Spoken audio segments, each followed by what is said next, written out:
International father's day. কেন এই father's day হলো, কোথায় তার প্রথম আবির্ভাব হলো, আমরা ইতিহাস থেকে শিখি।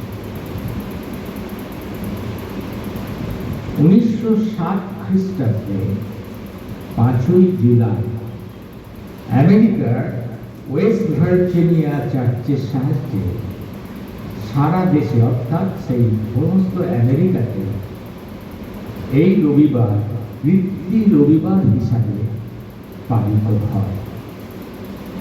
কারণ 365 জন পিতা ওয়েস্ট ভার্জিনিয়ার ফেয়ারমন্ট কোল কোম্পানি, মানে একটা কয়লার খনিতে তারা কাজ করত, আগুন লেগে মারা যায়। 362 জন পিতা যে মারা গেছিল, পুরুষরাই কাজ করে সেখানে, যার ফলে 1000 জনেরও বেশি সন্তানেরা পিতৃহারা হয়ে গেছে। সেটা দেশের লোকেরা, প্রধানমন্ত্রী কি সেখানকার রাষ্ট্রপতি, তাদের মাথায় কোনো মাথা ব্যথা দেয় না। কিন্তু সেই ওয়েস্ট ভার্জিনিয়ার যে মণ্ডলী ছিল, সেই মণ্ডলীর পালক বিশ্বাসীদের নাড়িয়ে দিয়েছিল এই পিতৃহারা সন্তানদের জন্য, এবং তারা সেই ফাদার্স ডে অর্থাৎ পিতৃ রবিবার তারা সারা দেশে পালিত করতে পারে। এবং সেটা নিয়ে উদ্যোক্তা ছিল একজন মহিলা। যেরকম আমরা দেখি বাইবেল সোসাইটি আরম্ভ হয়েছিল একটা মহিলার মাধ্যমে, একটা মহিলার মাধ্যমে, তার হৃদয় বিশ্বাসের মাথা রাখা। আর এই মহিলার মাধ্যমে কি হলো, তার নাম ছিল সোনারা স্মার্ট। তিনি ফাদার্স ডে মা। কারণ ওই মহিলার বাবার নাম ছিল উইলিয়াম স্মার্ট। তার 6 জন ছেলে মেয়ে ছিল, তারা সকলে পিতৃহারা। তাই 1968 সালে লিন্ডন জন বলেন কেন তাদের পিতৃ রবিবার পালন করতে হবে। তার কারণ ওই 1000 জন সন্তান পিতৃহারা হয়ে গেছিল। তাই তার পিতা, তারা পিতা ও তার পিতা এবং ঠাকুরদারা অগ্নির হাত থেকে উদ্ধার কাজে নিজেদেরকে উৎসর্গ করেছিল। তার মানে যে অগ্নি লেগেছিল, সেই অগ্নির হাত থেকে উদ্ধার করবার জন্য তার বাবা এবং তার ঠাকুরদা গেছিল, এবং তারাও সেই অগ্নির দ্বারা মারা গেছিল। এবং এর পরেও আমরা দেখতে পাই এই ধরনের অনেক ঘটনা ঘটেছে। আমাদের ইন্ডিয়াতে ঝরিয়া কোল মাইন কোম্পানি আছে, এবং সেখানেও আগুন ধরেছে, এখনো আগুন জ্বলছে, এমন মাইন হয়েছে। কিন্তু ঈশ্বরের ধন্যবাদ হোক, সেখানে কিন্তু কেউ মারা যায়। এবং আমরা জানি ইন্ডিয়াতে ভোপালে ইউনিয়ন কার্বাইড প্ল্যান্ট, ভোপালে গ্যাস লিক করে সেখানে মারা গেছিল অসংখ্য লোক। সেখানে সিনাইট ডিজাস্টার হয়েছে। এবং আমরা জানি 2001 সালের 11ই সেপ্টেম্বর আমেরিকার টুইন টাওয়ারেও কি হয়েছিল, সেই প্লেন ঢুকে গিয়ে সেখানে মারা গেছিল। কত লোক মারা গেছিল? 2606 জন লোক মারা গেছিল। এবং তার মধ্যে 343 জন মারা গেছিল, যারা সেই হাইটের মধ্যে ছিল। এবং তাছাড়া 147 জন সিভিলিয়ানও মারা গেছে। আর 343 জন ফায়ার ফাইটার্স, মানে সেই আগুনের মধ্যে ঢুকে গিয়ে সেখানকার লোকদেরকে উদ্ধার করে যে নিয়ে আসতে হয়, 343 জন মারা গেছিল। কি করে মারা গেছিল জানেন? ওই টুইন টাওয়ার তৈরি হতো লোহা দিয়ে, মেন স্ট্রাকচার, পিলার হতো না, মানে পিলার আমরা যেরকম কংক্রিট পিলার করি তা না, আর সেইগুলো ঝালাই থাকে কি দ্বারা? ওই ওয়েল্ডিং করা থাকে। কিন্তু সেই বিল্ডিং এত টেম্পারেচার এত বেড়ে গেছিল আগুন লেগে, সেই ওয়েল্ডিং এর সেই সমস্ত কিছু গলে গেছিল। গলে যাওয়ার ফলে পুরো ফ্লোর উপর থেকে নিচ পর্যন্ত শক্ত হয়ে গেছিল, মানে লোহাগুলো দাঁড়িয়েছিল সেইগুলো পড়ে গেছিল, এবং যার ফলে সেখানে যত লোক ছিল সবাই, তার মধ্যে 343 জন ফায়ার ফাইটার। এটা আমেরিকানদের জন্য সেটা একটা খুবই দুঃখজনক ঘটনা ছিল। আমরা এখানকার খবর, এখানকার নিউজ পরিষ্কার করে সেগুলো আমরা পাই। কিছুদিন আগে কি হয়ে গেল আমরা দেখলাম, আমেদাবাদে সেই প্লেন গিয়ে একটা মেডিকেল কলেজের উপরে ল্যান্ড করেছে, এবং সেখানে 241 জন প্লেন যাত্রী সকলে যারা ছিল, স্যার গ্রুপ এই সমস্ত ধরলে পরে 265 জন ডাক্তার পড়ুয়ারাও।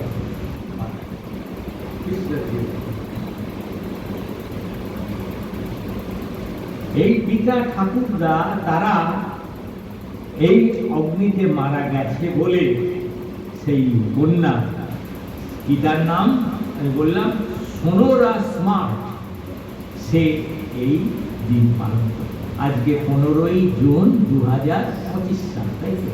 তাহলে বলছে যে পাতিলবাবু, তাহলে আমাদের মন্ডলীতে সব হচ্ছে কেন? তো আমেরিকার খেলা, আমেরিকার খেলা, তাই না?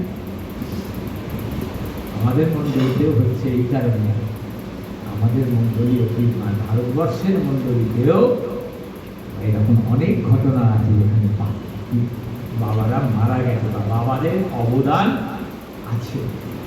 তা সেই জন্য 15/6/25 আজকের এই দিন পালিত হয় সমস্ত ইন্টারন্যাশনাল দেশের মধ্যে। 1 নম্বর আমেরিকা, এখানেই আরম্ভ হয়। তারপরে করে গ্রেট ব্রিটেন, তারপরে করে ইংল্যান্ড, তারপরে করে কানাডা, এবং আমরা ইন্ডিয়ান খ্রিস্টানরাও এই দিনকে আমাদের এই মন্ডলীতে আমরা সিদ্ধান্ত নিই যে আমরা পিতৃদিন হিসাবে পালন করি। কিন্তু আবার অস্ট্রেলিয়া, নরওয়ে, সুইডেন, ফিনল্যান্ড এই সমস্ত দেশেরা তারা নভেম্বর মাসের 2য় রবিবার তারা পিতৃ রবিবার হিসাবে পালন করে। এগুলো প্রোটেস্ট্যান্ট। কিন্তু যারা ক্যাথলিক তারা 19শে মার্চ, তারা ফাদার্স ডে বলে না, তারা জোসেফস ডে, সেই হিসাবে তারা পালন। 1900 খ্রিস্টাব্দে যখন প্রেসিডেন্ট রিচার্ড নিক্সন ছিলেন, তখন তিনি ঘোষণা করেছিলেন আমেরিকাতে প্রতি বছর জুন মাসের 3য় রবিবার ফাদার্স ডে হিসাবে হবে। শুধু তাই না, সেই দিনটি হলিডে হিসাবে তাদের দেশে পালন। আজকের আমরা বাইবেল থেকে এফেসীয় 6 অধ্যায় 1 থেকে 4 পদ পাঠ, এবং সেখান থেকে আমরা দুটি বিষয় শিখব। 1 থেকে 6 পদ, যাদের কাছে বাইবেল আছে আমরা খুলব, আমরা দেখব সেই দুটি বিষয়ের মধ্যে দুটো ভাগে আমি সেটা ভাগ করেছি। তার মধ্যে প্রথম ভাগ হচ্ছে 1 থেকে 3 পদ, এবং দ্বিতীয় ভাগ হচ্ছে 4 পদ। তার প্রথম ভাগে এখানে বলা হচ্ছে সন্তানদের কর্তব্য পিতা মাতার প্রতি। প্রথম অংশে সন্তানরা কি করবে পিতা মাতার প্রতি তাই বলা হয়েছে। কিন্তু যেহেতু আজকে এটা চিলড্রেন্স ডে নয়, আমি সেই বিষয়ে বেশি কথা বলবো না, খালি বাইবেল থেকে দুটো জিনিস তুলে ধরবো। তার মধ্যে প্রথম অংশ কি বলেছে? সন্তানেরা প্রভুতে পিতামাতার আজ্ঞা পালন। প্রভুতে পিতামাতার আজ্ঞা। কেন এই কথা বলেছে এটা বুঝতে গেলে আমাদের এর আগে এগিয়ে যেতে হবে। ইফিসীয় 6 অধ্যায় 1 থেকে 4 করলে আমরা সঠিক বুঝতে পারবো না। আমাদের এর থেকে আরো আগে যেতে হবে। আমাদের দেখতে হবে 5 অধ্যায়, আমাদের দেখতে হবে 18 পদ 19 পদ। সেখানে বলেছে যে 18 পদে, আর দ্রাক্ষারসে মত্ত হইও না, তাহাতে নষ্টামি আছে, কিন্তু পবিত্র আত্মাতে পরিপূর্ণ হও, গীত স্রোত আত্মিক সংকীর্তনে পরস্পর আলাপ করো, আপন আপন অন্তঃকরণে প্রভুর উদ্দেশ্যে গান ও বাদ্য করো। প্রথম বলছে মদে আসক্ত হইও না। মদ খেলে পরে মদ খাওয়ার লোক কি করবে? মাতলামি করতে থাকবে, সে চলতে থাকবে, বাজে কথা মুখ থেকে বলতে থাকবে, তারপরে হঠাৎ এক জায়গায় গিয়ে ধবাস করে উঠে যাবে। এটাই হচ্ছে মদে পূর্ণ হয়ে মাতলামি করে যে তার অ্যাটিটিউড, তার আউটকাম। জন স্টট বলেছেন। তাহলে যারা প্রভু, তারপর কিসের মত্ত হওয়া বলছে এখানে? তোমরা পবিত্র আত্মাতে পরিপূর্ণ হও। গত রবিবার আমাদের ছিল পেন্টিকস্ট সানডে, আত্মাতে পরিপূর্ণ হতে বলেছি, তখনও আমি এটাকে শেয়ার করেছি। আত্মাতে পরিপূর্ণ লোক কি করবে? তার মধ্যে থেকে কি বেরোবে? প্রথম 19 পদে বলেছে সে গান গাইবে। মণ্ডলীতে আসবো, গানের সময় খুলবো না, গান করবো না বললাম। আমি গান গাইতে পারি না, এ করলে বললাম হবে না। প্রভুকে যদি বলে যে প্রভু আমি যেন গান গাইতে পারি, তুমি দয়া করো, আমাকে বলা যায়। কি ধরনের গান? 3 ধরনের: গীত, স্রোত, আত্মিক সঙ্গীত। আমরা গীত সঙ্গীতা থেকে গীত করেছি। আজকে প্রথম যে প্রেজ এন্ড ওয়ার্শিপের সঙ্গে, তোমার দ্বারে প্রবেশ করি ধন্যবাদ নিয়ে, তোমার প্রাঙ্গণে প্রশংসা নিয়ে। যারা এই পাঠে ছিলেন না, মিস করেছেন। আপনি বিশুর ঘরে ঢোকেননি ধন্যবাদ প্রশংসা, এটাও পার্ট অফ দ্য ওয়ার্শিপ, ভুল করবেন না। গীত, স্রোত আমরা বলব হৃদয় জ্বালা যিশু তব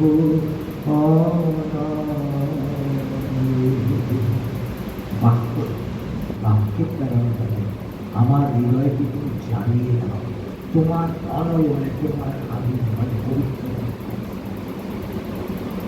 বাক্য যখন গাইল হৃদয় থেকে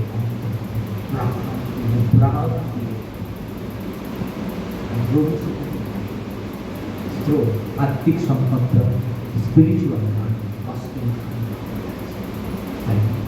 আজকে এখন দুঃখ লাগলো আমাদের প্রাচীন প্রভু বিরাজ করো, আসি ধারা ভগবান।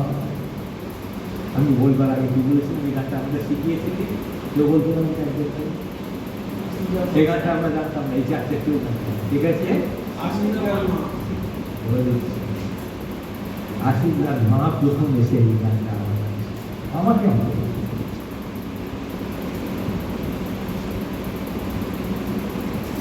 আমরা আসি যখন স্পিরিচুয়াল সং, সেই গানের মাধ্যমে প্রভু কথা স্বীকৃত। যে গান আমি একবার ধরে নেব, প্রভু আমার অন্তরে কথা বলবে, আবার গাইব। আমি সারা জীবন আমি দেখেছি আমার মা শেষ জীবনে সে কিছু মনে রাখতে পারছি, কিন্তু বাইবেলের গীত সঙ্গীতার কথা ঝটঝট করে বলবে, গান ঝটঝট করে দিয়ে যে আত্মাকে পরিপূর্ণ লোক হবে। গীত, সঙ্গীত আমরা নিজেদেরকে যে থার্মোমিটার দিয়ে বগলে দিয়ে মা আমাদের জ্বর মাপত, আমরাও আমরা স্পিরিচুয়াল কন্ডিশন কি কি আছি, আমরা এই সমস্ত জিনিস দিয়ে মা। 1 নম্বর সে গান ঈশ্বরের উদ্দেশ্যে প্রাণ খুলে প্রভু গৌরব। দ্বিতীয় আউটকাম 19 পদের পরে 20 পদে রয়েছে। এটা কি দেখুন, ইফিসীয় 5 অধ্যায় 20 পদ, এবং এটি কথা লেখা রয়েছে, সর্বদা সর্ব বিষয়ের নিমিত্ত আমাদের প্রভু যীশু খ্রিস্টের নামে পিতা ঈশ্বরের ধন্যবাদ করো। ধন্যবাদ। আজকে প্রভুর ঘরে এসছেন, প্রভুর উপাসনা আরাধনা প্রভুর অপরবার জন্য, তাই না? আর যিশু বলছেন তোমরা তো আমাকে ঠকিয়ে থাকো। কিসে ঠকাইয়ে থাকো? শুধু দশমাংশ বাইবেলে লেখা আছে, কি লেখা আছে? ফুল পড়ুন দেখুন, মালাকি 3 অধ্যায় 8 পদে লেখা আছে। আমি বলবো না, খুলে বলুন কি লেখা আছে, কেউ বলুন, যে আগে পারেন খুলে বলুন। শুধু দশমাংশের কথা সেখানে লেখা আছে। আরেকটা কথা কি লেখা আছে দেখুন, আজকে কেমন পড়ুন, কেউ একটু উঠে দাঁড়িয়ে পড়ুন, ঈশ্বরকে গৌরব দেবে।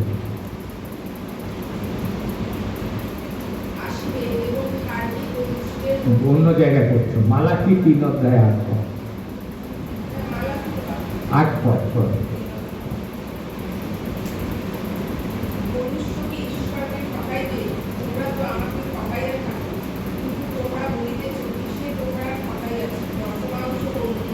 হ্যাঁ বসুন, ঠিক আছে। শুধু দশমাংশ নয়, দশমাংশ ও উপহার। উপহার মানে দেখবেন আমাদের বুলেটিনে লেখা আছে মিশন কার্যের জন্য উপহার। উপহার এই সমস্ত দান, বিধবা অনাথদের জন্য, বিদেশিদের জন্য উপহার, কুষ্ঠ রোগীদের জন্য উপহার। প্রভু আমার হৃদয় কথা বলছি, আজকের টেক্সটের মধ্যে ছিল না, ঈশ্বর মসিকে উদ্দেশ্য দিচ্ছিলেন ঈশ্বরের গৃহ তৈরি করবার জন্য তোমরা হৃদয়ের সংকল্প অনুসারে উপহার, হৃদয়ের ইচ্ছা অনুসারে, হৃষ্ট চিত্ত কোনো হার্ড অ্যান্ড ফাস্ট রুল নয়, দিতেই হবে না, কিন্তু আমার হৃদয়ে যেরকম ভুল দেবে, যেরকম সম্মতি দেবে, যেরকম ইচ্ছা দেবে, সেই রকম অনুসারে আমরা সেই। আজকে ফাদার্স ডে, কতজন ফাদার আছি আমরা যে প্রভু তুমি আমাকে এ পর্যন্ত ফাদার করে। কত লোক ফাদার হতে চায়, হতে পারে না, তা আমরা দেখতে পাই না। বিবাহ করেছে মানাসকে, মা হতে চায় মা। আমাকে প্রভু তুমি ফাদার করেছো, আমাকে তুমি প্রভু দাদু করেছো, আমাকে তুমি প্রভু দাদুটা করেছো, তোমাকে ধন্যবাদ। সারা বছরের মধ্যে একটা দিন সেই দিনকে ধন্যবাদের দামের মধ্যে দিতে পারি না। প্রভু দেখেন, গোপনে দেখেন, তিনি পুরস্কার দেবেন।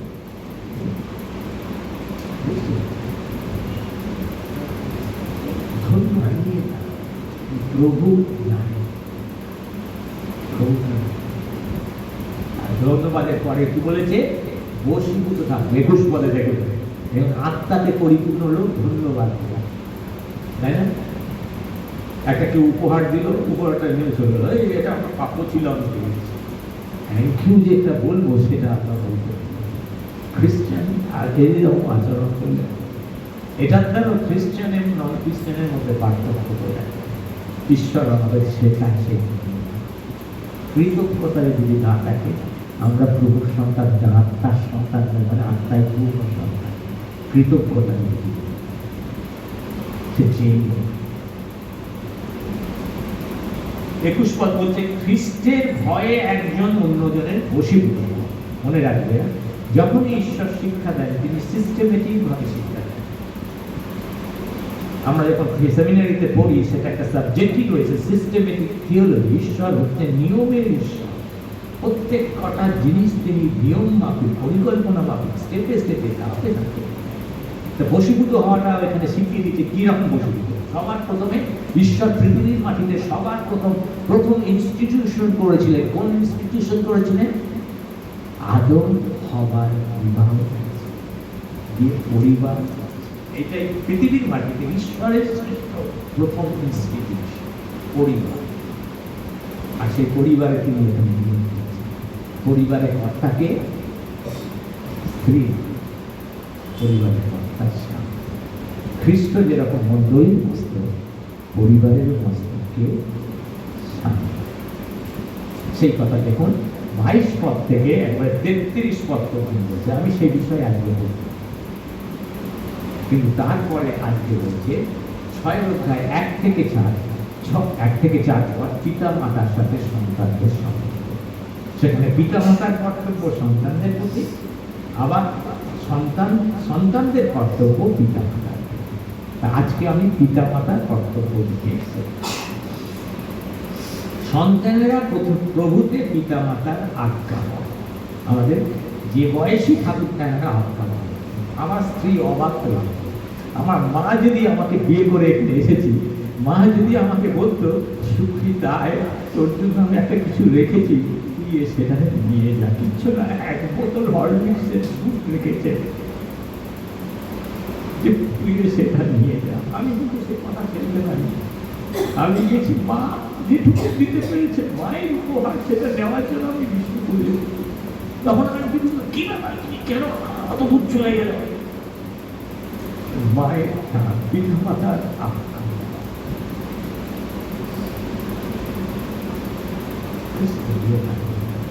আমাকে যখন প্রথম একজন পাস্টার বললেন যে সুপ্রিত তোমার সুযোগ আছে, তুমি থিওলজি পড়তে পারবে, তোমাকে পড়িয়ে যাওয়ার সুযোগ হবে, তুমি যেতে রাজি আছো? প্রভু আমাকে বলে যে হ্যাঁ আমি রাজি আছি, তবে আমার কথাই ফাইনাল না, আমার বাবাকে বলতে হবে, এবং বাবা যদি পারমিশন দেয় তাহলেই হবে।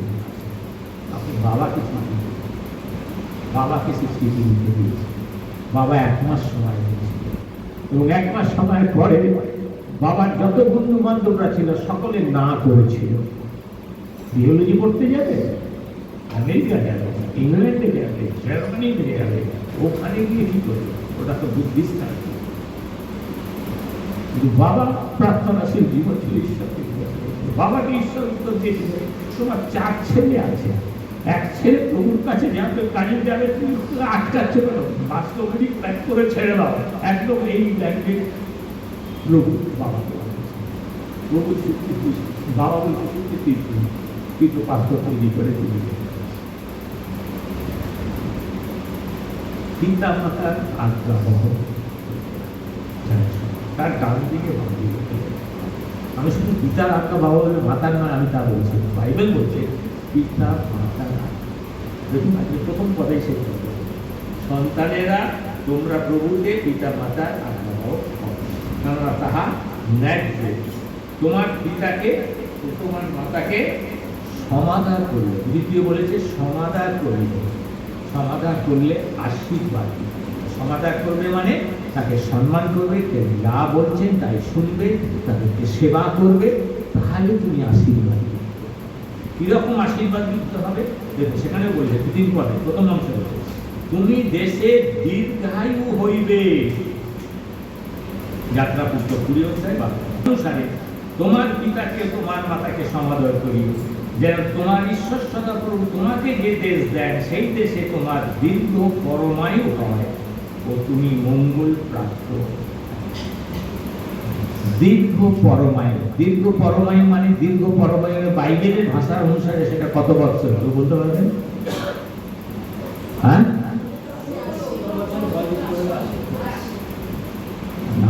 নানা কথা বলছেন, একজন বলুন। কত পদে আছে জমা, সেটা কোথায় লেখা আছে কে বলতে পারবে? কেউ বলবে না, না কি 90। Very good. কত পদ? আরেকটু বললে ভালো, 10 পদ। God bless you. ঠিক আছে, কতটুকু বলেছে তাতেই আমার খুশি। যিশায়া 65 অধ্যায়ে 22 পদে এই কথা লেখা রয়েছে, বস্তুত আমার প্রজাদের আয়ু বৃক্ষের আয়ু তুল্য হইবে। একটা বৃক্ষ কত বছর বাঁচে? যশোর রোডে যে গাছগুলো আছে কত বছরের বাঁচে বলতে পারবেন? প্রায় 250-300 বছর। ঈশ্বর কি বলছেন? তাদের আয়ুর পরিমাণ কেমন হবে? বৃক্ষের আয়ু। আমার মনোনীত লোকেরা দীর্ঘকাল আপন আপন হস্তে সমফল ভোগ করিবে, কারণ তাহারা সদাপ্রভুর আশীর্বাদ প্রাপ্ত বংশ। আমার প্রার্থনা যিশায়া 65 আশীর্বাদ প্রাপ্ত বংশ। আপনি কি আশীর্বাদ প্রাপ্ত বংশ? কাকে এই কথা বলেছিলেন তুমি আশীর্বাদ প্রাপ্ত সন্তান এবং তোমার বংশ আশীর্বাদ প্রাপ্ত বংশ? আব্রাহাম।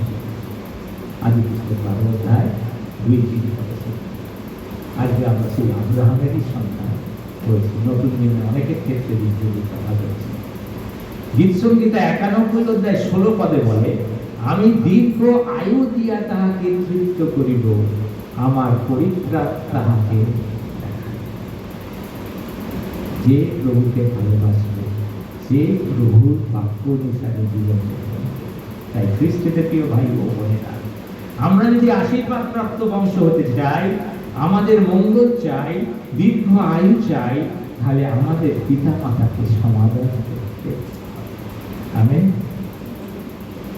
পিতা মাতাকে সমাদর, সন্তানদের এই কথা বলছি, যাদের পিতা মাতা এখনো বেঁচে আছে আমরা যেন তাদেরকে সমাদর। দ্বিতীয়, আজকে সেই টেক্সট, মেন টেক্সট, সেটা কি? পিতা মাতার বা পিতাদের কর্তব্য সন্তানদের, যেহেতু যেটা পিতৃ শান্তি। পিতারা, তোমরা আপন আপন সন্তান দিওকে ক্রুদ্ধ করিও না, এই কথা বলুন, তাদেরকে রাগিও না, কারণ ঈশ্বর ক্রুদ্ধকারীকে ঘৃণা করেন। ইব্রিয় 12:6 বলে, কেননা প্রভু যাহাকে প্রেম করেন তাহাকেই শাসন করেন, যে কেউ পুত্রকে গ্রহণ করে তাহাকে প্রহার করেন, প্রহার করেন না, শাসন করেন, যেটা হিতোপদেশ 31:1-2 বলে। তাই আমরা যেন কখনো সন্তানদেরকে ক্রুদ্ধ না করি, কিন্তু শাসন করি, তাদের ভুল বুঝাতে। পিতারা সন্তান দিওকে প্রভুর শাসনে ও চেতনা প্রদানে তাহাদিওকে মানুষ করিয়া তোল, এই কথা দেখুন 4 পদে শেষে। বরং প্রভুর শাসনে ও চেতনা প্রদানে তাহাদিওকে মানুষ করিয়া। যদি আমরা প্রথম থিসসলুনিকীয় 2:11-12 পদ পড়ি, সেখানে এই কথা লেখা রয়েছে, তোমরা তো জানো পিতা যেমন আপন সন্তান দিওকে, তেমনি আমরা তোমাদের প্রত্যেকজনকে আশ্বাস দিতাম, সান্ত্বনা করিতাম, দৃঢ়রূপে আদেশ দিতাম, যেন তোমরা ঈশ্বরের যোগ্য রূপে চলো, যিনি আপন রাজ্যে ও প্রতাপে তোমাদেরকে আহ্বান করেন। কে বলছে এ কথা? সাধু পৌল বলছে এ কথা। কাদেরকে বলছে? থিসসলুনিকীয় বিশ্বাসীদেরকে। পিতা যেমন আপন সন্তান দিওকে, তেমনি আমরা তোমাদের প্রত্যেকজনকে আশ্বাস দিতাম, সান্ত্বনা দিতাম, দৃঢ় রূপে আদেশ দিতাম। পালকের সেটা অধিকার আছে, কারণ পালককে সেই দায়িত্ব ঈশ্বর। যখন পালক একটা কঠিন কথা বলে, আদেশ দেয়, তখন সেটাকে মান্য করতে হবে। উনি কে যে আমাকে এই কথা বলতে পারে? বলার অধিকার ঈশ্বর। সে যদি না বলে, সঠিকভাবে তাকে যদি শাসন না করে, তাহলে ঈশ্বরের কাছে তাকে একদিন বলতে হবে। পিতামাতার কর্তব্য সন্তানদের জন্য ধূম সন্দেহ করা। আরেকটি অংশ আমরা পাঠ করেছি, সেটা 2 করিন্থীয় 12:14। সেখানে কি কথা লেখা রয়েছে? দেখো, এই তৃতীয়বার আমি তোমাদের কাছে যে যাইতে প্রস্তুত আছি, আর আমি তোমাদের বলগ্রহ হইব না। বলগ্রহ, তার মানে যখন পিতা মাতা সন্তানের কাছে যায়, তখন সেই সন্তানের কাছে দেখবেন পিতা মাতারা কখনো খালি হাতে যায় না, তারা কিছু না কিছু সেই সন্তানের জন্য নিয়ে যায়, কেন তার ঘাড়ে চেপে বসতে চায় না। সেই কথা সাধু পৌল বলছে যে আমি পালক, তোমাদের পালক, আমি তোমাদেরকে জন্ম দিয়েছি, তোমাদেরকে আমি আধ্যাত্মিক দিকে তুলেছি, আমি তোমাদের কাছে যাচ্ছি, মানে আমি তোমাদের ঘরে বসে তোমাদের কাছে খাবো। যে পাদ্রী সেরকম হয়, সেই পাদ্রী ইজ নট ঈশ্বর তত্ত্ব পায়।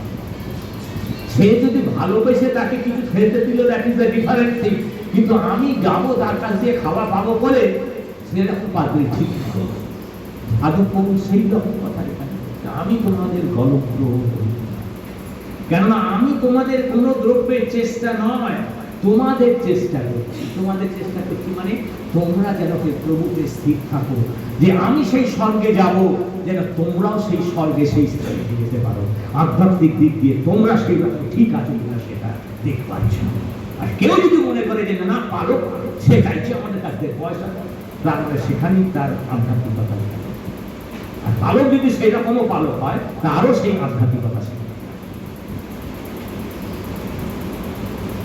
কারণ পিতামাতার জন্য ধন সঞ্চয় করা সন্তানদের কর্তব্য নয়, বরং সন্তানদের জন্য পিতামাতার কর্তব্য। কখনো বাইবেল থেকে এই পথটা লক্ষ্য করেছেন?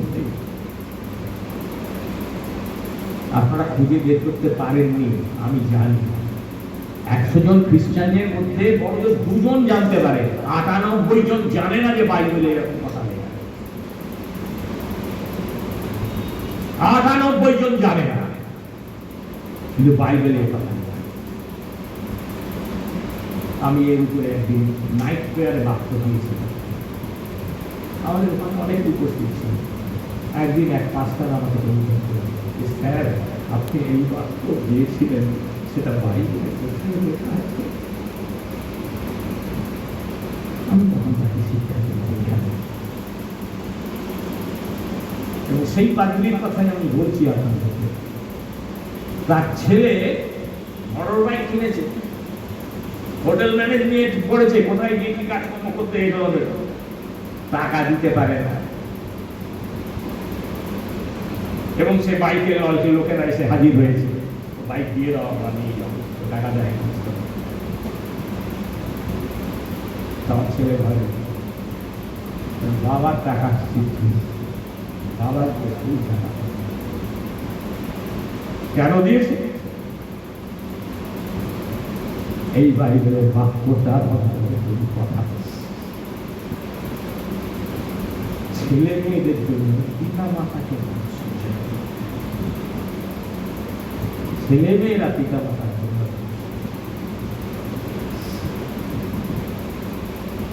বিশ্বে যান কোথাও এই কথা পাবেন না, জগতের কাছে। আজকে পিতা দিবসে পিতারা শুধু সন্তানের জন্য নয়, আমরা যে পিতা হিসাবে আপন আপন সন্তানদের জন্মের পর থেকে তাদের খাওয়া দাওয়া, ভরণ পোষণ, শিক্ষা দীক্ষা, বিবাহ এবং নাতিপুতি সবার প্রতি আমাদের পিতার কর্তব্য যেন আমরা পালন। আমি এই বাক্য বারবার বলব, আজকে ৩৩ রবিবার বলে এই বাক্য আমি এমনকি প্রভু যীশু খ্রিস্ট হারানো পুত্রের গর্ভের মাধ্যমে দেখিয়েছেন স্বর্গস্থ পিতাও আমরা কখন তার কাছে ফিরে আসব তার অপেক্ষায় তিনি চেয়ে বসে আছেন। তার অনন্তকালীন বাটিতে তিনি নিয়ে গিয়ে আমাদের একসাথে বাস করতে চান, সেটাই পিতার আকাঙ্ক্ষা। তাই না? সেই হারানো পুত্রে সেই পিতা সেই অপেক্ষায় বসেছিল, আর যখন ফিরে আসলো সেই পিতা সেই সন্তানকে কি করলো? সবার আগে কি করলো? পা ধরবার আগেই বাবা কি করেছিল? তাকে বাইবেল কি বলে? তাকে কোলে তুলে দিয়েছে, আলিঙ্গন করেছে, তার মাথার চুল কাটিয়েছিল, ওকে তাকে স্নান করিয়েছিল, তাকে নতুন জামা কাপড় পরিয়েছিল, আর সবার পরি তাকে কি করেছিল? হাতে আংটি, মানে তাদের কালচারে আংটি দেওয়া মানে সম্পূর্ণ অধিকার। আমাদের খ্রিস্টান ম্যারেজে কি দেওয়া হয়? আংটি, অন্য কিছু।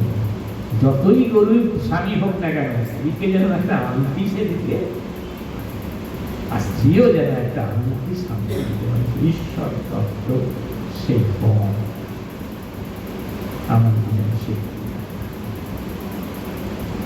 আজকেও একইভাবে আমাদের মানসিক সন্তান এবং আমাদের আধ্যাত্মিক সন্তান সবাইকে পিতা হিসাবে যেন আমরা পিতার বাটিতে শেষ পর্যন্ত নিয়ে যেতে পারি।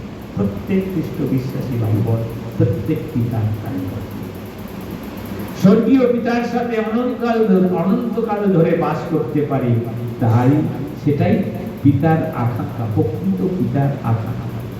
আমাদের সেই একই আকাঙ্ক্ষা। কলসীয় ৩:২১ বলছে, পিতারা তোমরা আপন আপন সন্তানদিওকে ক্রুদ্ধ করিও না, পাছে তাহাদের মনোভঙ্গ হয়। প্রথম তিমথির ৫:৪ এই কথা লেখা রয়েছে, পিতা মাতার প্রত্যুপকার করিতে শিক্ষা করুন, মানে উপকার করিতে শিক্ষা করুন। কি করলে তারা চায়? আর দ্বিতীয় তিমথিও ৩:২ বলছে, পিতা মাতার অবাধ্য হইও না সন্তান। লাস্ট আমি 7টা বিষয় শেয়ার করে আমার বাক্য শেষ করি। লাস্ট, পিতা মাতার কর্তব্য সন্তানদের, 7টা কর্তব্য আছে পিতা মাতা। সেই 7টা কর্তব্যের মধ্যে প্রথম কর্তব্য, প্রভু মণ্ডলীতে তার জিহুদি সম্প্রদায়কে তিনি প্রথম বলেছিলেন, কোথায়? 2 বিবরণ 6:7। এই ইসরায়েল শোনো বলে বলেছিলেন। কি বলেছিলেন? প্রথম কর্তব্য পিতার শিক্ষা দেওয়া। দ্বিতীয় বিবরণ 6 অধ্যায় 7 পদে, আর তোমরা প্রত্যেকে আপন আপন সন্তানগণকে এই সকল যত্নপূর্বক শিক্ষা দিবে, এবং গৃহে বসিবার কিংবা পথে চলিবার সময় এবং শয়নকালে কিংবা গাত্রোত্থানকালে এই সকলের কথোপকথন করবে। কি করবে? ঈশ্বরের বাক্য, ঈশ্বরের আজ্ঞা। পিতার কর্তব্য, যার জন্য কি হয়, যখন শিশুকে পিতা মাতা নিয়ে আসে, পাস্টার বাবু সেই শিশুকে বাপ্তিস্ম দেওয়ার আগে পিতা মাতাকে প্রশ্ন করে যে তোমরা কি এই শিশুকে ছোটবেলা থেকে ঈশ্বরের বাক্যে বুঝতে দিবে? সানডে স্কুল টিচার পড়ায় না, তাকে তাকে গালাগালি করালে হবে না। প্রভু দিয়েছে তাকে দায়িত্ব, তোমার গৃহে, যার গৃহ সেই গৃহের পিতাকে, সেই গৃহের মাতাকে তোমরা শিক্ষা। তাহলে বালককে ছোটবেলা থেকে তাকে যদি সঠিকভাবে শিক্ষা দাও, তাহলে সে সেই পথ থেকে ছেড়ে যায়। দ্বিতীয় বিবরণ 4 অধ্যায় 9 পদে লেখা আছে, তুমি আপন পুত্র পৌত্র দিওকে তাহা শিক্ষা দেবে। শুধু পুত্রকে না, পৌত্র দিওকে। আসলে যারা এখানে দাদুরা বসে আছে, ঠাকুরদারা বসে আছে, তাদেরও কর্তব্য থাকছে নাতি পুতিদেরও শিক্ষা। সেগুলি এখন না, ছেলেকে তো মানুষ তো দিয়ে আমার কাছে, ও তো বউ আর করবে না। বাইবেল বলছে, আমি বলছি না, বাইবেল বলছে দ্বিতীয় বিবরণ 4 অধ্যায় 9 পদে, তুমি আপন পুত্র পৌত্র দিওকে তাহা শিক্ষা। গীত সংহিতা 78 অধ্যায় 5 পদে লেখা আছে যে যেন তাহারা তাহার সন্তানগণকে শিক্ষা দেয়। সন্তানগণকে শিক্ষা, নিজেদের সন্তানদেরকে। যিশায়া 28 অধ্যায় 9 পদে লেখা রয়েছে, যে সন্তানগণকে জ্ঞান শিক্ষা দিবে বার্তা বুঝিয়ে। 1 নম্বর শিক্ষা দেওয়া, 2 নম্বর প্রশিক্ষণ দেওয়া, তাকে ট্রেনিং এর মধ্যে দিয়ে নিয়ে যেতে। হিতোপদেশ 26 অধ্যায় 6 পদে বলছে, বালককে তার গন্তব্য কথানুরূপ শিক্ষা দাও, সে প্রাচীন হইলেও তাহা ছাড়িবে। যোগান দেওয়া, যোগান দেওয়া মানে সাপ্লাই দেওয়া, তার যা প্রয়োজন সেটা দেওয়া। যেটা আজকে টেক্সটে আমরা পড়েছি, সেখানে লেখা আছে পিতা মাতা সন্তানদের জন্য ধন সঞ্চয় করো, তাদের যা কিছু প্রয়োজন সেটাকে। চতুর্থত বলেছে লালন পালন করবে, লালন পালন করতে হবে। সেটা আমরা অলরেডি পড়েছি, সেটা প্রথম থেসলোনিকীয় 2 অধ্যায় 7 পদে, যেন স্তন্যদাতি নিজ বস্ত্র দিওকে লালন পালন করে, তেমনি তোমাদের মধ্যে কোমল ভাব দেখিয়েছিলাম। সাধু পৌল বলছে মাতৃ ন্যায় করে, মা কি করে বাচ্চাকে দুধ খাওয়া, সমস্ত কিছু লালন পালন করে। তারপর পঞ্চমত বলছে উত্তম রূপে শাসন করে। প্রথম তিমোথেও 3 অধ্যায় 4 পদে বলেছে, আপন ঘরের শাসন উত্তম রূপে করেন এবং সম্পূর্ণ দৃঢ়তা সহকারে সন্তানগুলোকে বসে। ষষ্ঠ, ভালোবাসেন, যেন সন্তানগুলোকে ভালোবাসার সাথে সে সন্তান প্রিয় হয়। 2 অধ্যায় 4 পদে, যোহন 3 অধ্যায় 19 পদে এবং যোহন 10 অধ্যায় 10 পদে বলছে উত্তম নিষ্পালক কি করে, মেষদের জন্য জীবন উৎসর্গ। সপ্তমত হচ্ছে নেতৃত্বলা। হিতোপদেশ 19 অধ্যায় 18 পদে বলেছে, তোমার পুত্রকে শাসন করো, কারণ আশা আছে, তোমার প্রাণ তাহার মৃত্যু ঘটাইবার বাসনা না। হিতোপদেশ 22 অধ্যায় 1 পদ বলে, বালকের হৃদয়ে অজ্ঞানতা বাধা থাকে, কিন্তু শাসন দণ্ড তাহা তারাই না। বালককে শাসন করিতে ত্রুটি করিও না। হিতোপদেশ 23 অধ্যায় 13 পদে লেখা আছে, তুমি দণ্ড দ্বারা মারিলে সে মরিবে। খ্রিস্টজাতীয় ভাই বোনেরা, আজকে পিতৃ রবিবার, আসুন আমরা প্রত্যেকে পিতারা বা দাদুরা বা ঠাকুরদারা আমাদের সন্তান সন্ততি নাতি পুতিদের প্রতি আমাদের কর্তব্য পালন করি। আমরাই তাদের শিক্ষার দাতা, তাদের যোগানদাতা, তাদের প্রশিক্ষণদাতা, এমনকি সাধু পৌলের ন্যায় গন্তব্য স্থান পর্যন্ত লইয়া যাবার রক্ষাকর্তা। পেয়েছি তোমার পায়ে, আর কিছু মোর না, সব সপেছি তোমার পায়ে, আর কিছু মোর না। এ ভার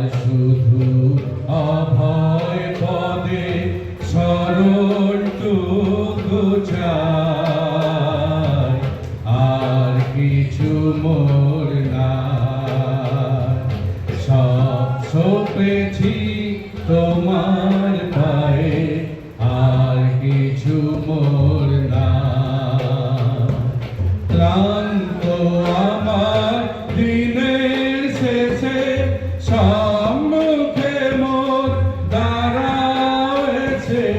ক্লান্ত আমার দিনের শেষে সম্মুখে মোর দাঁড়ায়েছে। জ্যোতির্ময় রূপে তোমার, জ্যোতির্ময় রূপে তোমার জীবন ফিরে পাই, আর কিছু মোর নাই। সব সপেছি তোমার পায়ে, আর কিছু মোর নাই। যে পথ গেছে কাল ভেরিতে তোমার ক্রুশের তলে, সে পথ খুঁজে পাবো বলো কোন সাধনার বলে। যে পথ গেছে কাল ভেরিতে তোমার ক্রুশের তলে, সে পথ খুঁজে পাবো বলো কোন সাধনার বলে। অন্তরে বাহিরে আমার দাও ঘুচিয়ে সকল আঘাত। অন্তরে বাহিরে আমার দাও ঘুচিয়ে সকল আঘাত। নয়ন ভরে তোমায় দেখে, নয়ন ভরে তোমায় দেখে ধন্য হয়ে যায়, আর কিছু মোর নাই। সব সপেছি তোমার গায়ে, আর কিছু মোর নাই।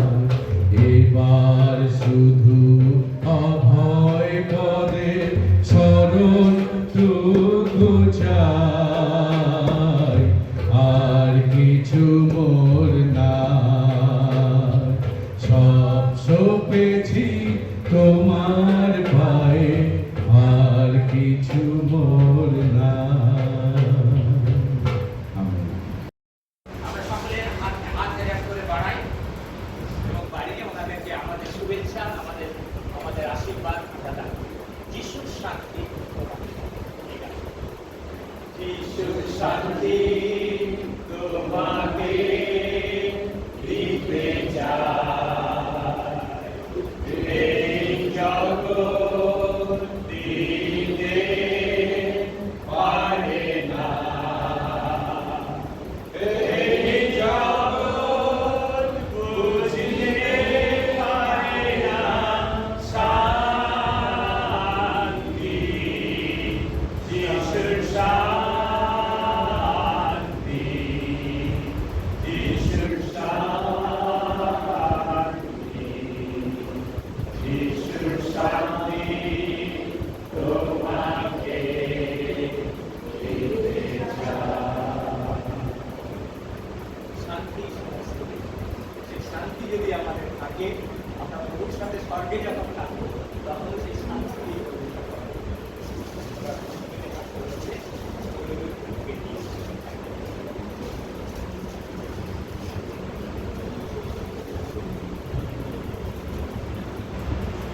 ধন্যবাদ।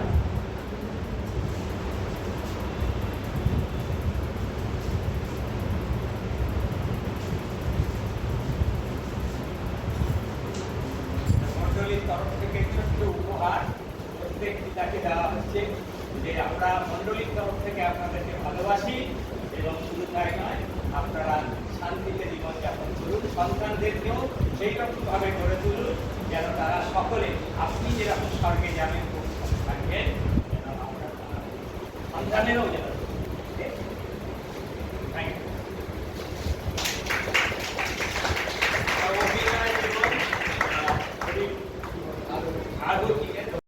যীশু খ্রিস্টের অনুগ্রহ, পিতা ঈশ্বরের প্রেম, পবিত্র আত্মার শান্তি ও সহবর্তা এখানে উপস্থিত খ্রিস্টতে বিশ্বাসী প্রত্যেকটি ভাই এবং বোনের মস্তকের উপরে এবং বিশেষ করে প্রভু যারা পিতা, যারা দাদু, যারা ঠাকুরদা, তাদের প্রত্যেকের উপরে এবং বিশ্ববন্ধনীর উপরে এখন পর্যন্ত দীর্ঘদিন অবস্থিত। আমেন।